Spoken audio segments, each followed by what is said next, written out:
واقعہ کربلا کے دوران جب حضرت امام حسین علیہ السلام نے اپنے ساتھیوں کے ہمراہ مکہ سے کوفہ کی طرف ہجرت کی تو ان کے ساتھ اہل خانہ کی کچھ بیویاں بھی شامل تھیں۔ یہ بیویاں سفر میں آپ کے ساتھ رہیں اور کربلا کی زمین پر انہوں نے حضرت امام حسین کا خوب ساتھ دیا۔ 9 محرم الحرام کو حضرت امام حسین علیہ السلام نے ان میں سے 6 بیویوں کو حکم دیا کہ تم کربلا کی زمین کو چھوڑ کر ہندوستان کی طرف ہجرت کر جاؤ۔ بیویوں نے عرض کیا کہ ہم آپ کو ایسے حالات میں چھوڑ کر بلا کیسے جا سکتی ہیں؟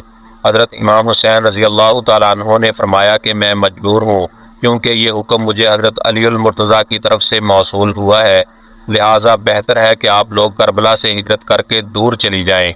کربلا کو چھوڑ کر ہندوستان کی طرف آنے والی یہ بیویاں کون تھیں؟ انہوں نے کیسے کربلا سے لاہور تک ہجرت کی اور لاہور میں ان کے ساتھ کیا واقعات پیش آئے؟ آج کی اس ویڈیو میں ہم ہجرت کرنے والی انہی 6 بیویوں کا ذکر کریں گے۔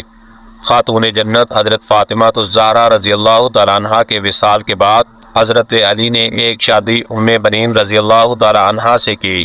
ان کے بطن سے 4 بیٹے عباس، علمدار، جعفر، عبداللہ اور عثمان پیدا ہوئے، جبکہ ایک بیٹی رقیہ پیدا ہوئی، جن کا مزار لاہور میں بی بی پاک دامنہ کے نام سے مشہور ہے۔ آپ حضرت علی کی بیٹی اور حضرت مسلم بن عقیل کی زوجہ ہیں۔ آپ کے ساتھ حضرت عقیل ابن ابی طالب کی 5 بیٹیاں بھی لاہور میں ہی مدفون ہیں۔ ان 5 بیویوں کے نام ام ہانی، ام لقمان، اسما، رمالہ اور زینب ہیں۔ حضرت امام حسین رضی اللہ تعالیٰ عنہ کے کہنے پر ان 6 بیویوں نے کربلا سے ہندوستان کا سفر 9 محرم الحرام کو شروع کیا۔ ابھی راستے میں ہی تھی کہ شہادت امام حسین اور ان کے ساتھیوں کی خبر ان تک پہنچی، مگر چونکہ حکم تھا اس لیے انہوں نے اپنا سفر ہندوستان کی طرف جاری رکھا۔ لاہور میں آج جہاں حضرت بی بی پاک دامنہ کا روضہ ہے، وہاں اس وقت ریت کا صرف ایک ٹیلہ تھا، جس کے آس پاس ایک جنگل تھا اور یہ جنگل دریائے راوی کے کناروں تک پھیلا ہوا تھا۔ اسی جنگل کے پاس لاہور کی قدیم ترین آبادی تھی، جو کہ اس وقت ایک چھوٹی سی بستی کی صورت میں موجود تھی۔ اسلام چونکہ اس وقت تک ہندوستان تک نہیں پہنچا تھا، لہٰذا یہاں کے سبھی لوگ مشرک اور بتوں کی پوجا کرنے والے تھے۔ لاہور پر اس وقت ایک ہندو راجہ حکومت کیا کرتا تھا جس کا نام مہاورن تھا۔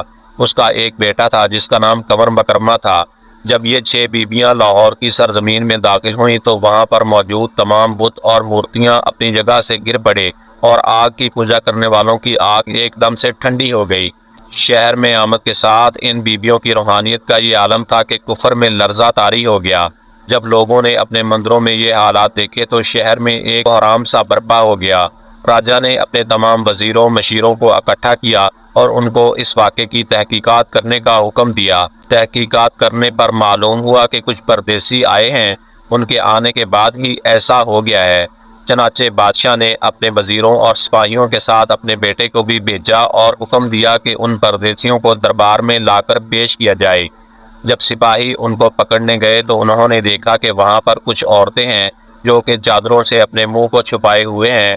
بیویوں میں سے ایک بیوی نے راجہ کے بیٹے سے بات کی کہ ہم لوگ خدا کے بندے ہیں اور اس کے رسول صلی اللہ علیہ وآلہ وسلم کی آل سے ہمارا تعلق ہے۔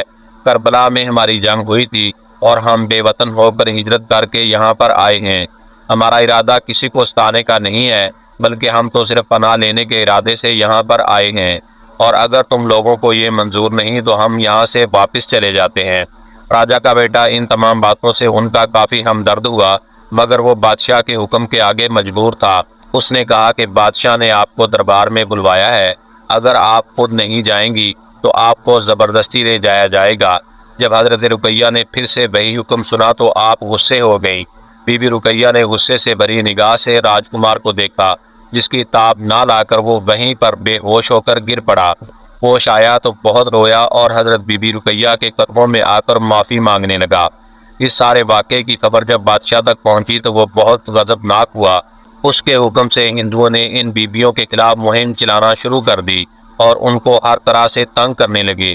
بیویوں نے تنگ آ کر بارگاہ الہی میں دعا کی کہ اے خدا، تو ہمارا پردہ رکھ لے اور ہمیں ان لوگوں سے بچا لے۔ پھر اس سے پہلے کہ بادشاہ کی سپاہی اور دوسرے ہندو آ کر ان بیویوں کو گرفتار کرتے، زمین پھٹ گئی اور وہ پاک دامن بیویاں زمین میں سما گئیں۔ ان کی قبروں کی نشاندہی کے طور پر اللہ تعالیٰ کے حکم سے ان کی چادروں کے کونے زمین سے باہر رہ گئے۔ بادشاہ کے بیٹے نے جب یہ سارا منظر دیکھا تو وہ مسلمان ہو گیا اور ان بیبیوں کی قبریں بنا کر ان کی دیکھ بھال کا کام سر انجام دینے لگا۔ راجکمار کا اسلامی نام عبداللہ رکھا گیا، جو کہ بعد میں بابا کاکی کے نام سے مشہور ہو گیا۔ بابا کاکی کا وصال سن 101 ہجری میں ہوا اور ان کا مقبرہ بھی اسی مزار کے اندر موجود ہے۔ برصغیر میں ہندو بادشاہوں کے بعد مسلمانوں کی حکومت آ گئی اور یوں کئی سال گزرنے کے بعد حکومتیں مسلسل بدلتی رہیں اور ہر دور میں ان بیبیوں کے مزار پر لوگوں کا رش ویسے ہی جاری رہا۔ سن 410 عیسوی میں جب سلطان محمود غزنوی نے ہندوستان پر حملہ کر کے اس کو فتح کیا تو لاہور آنے کے بعد اس کو معلوم ہوا کہ یہاں پر حضرت علی رضی اللہ تعالیٰ عنہ کی صاحبزادی کا مزار ہے، تو اس نے ان مزارات پر پختہ حویلیاں اور اندرونی برآمدیں تعمیر کروائے۔